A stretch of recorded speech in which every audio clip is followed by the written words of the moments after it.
Deux avions de chasse exécutaient une mission au-dessus de la frontière. C'est alors que le capitaine remarqua quelque chose d'inhabituel. La base ennemie de l'autre côté de la frontière était remplie de trains. Cette activité anormale mit immédiatement les pilotes en état d'alerte. Le capitaine prit rapidement une décision. Les chasseurs franchirent la frontière pour effectuer une reconnaissance, activant l'équipement de surveillance haute définition sous l'appareil.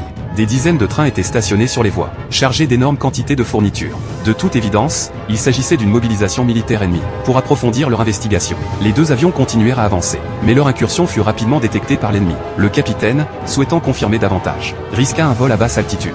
Les chars militaires camouflés confirmèrent leurs soupçons, mais l'ennemi utilisa immédiatement des canons anti-aériens pour lancer un assaut féroce dans la direction de leur fuite. Déterminé à abattre les deux appareils, le pilote à l'arrière choisit de faire demi-tour. Sous le regard stupéfait des soldats ennemis, il appuya immédiatement sur le bouton de tir pour contre-attaquer.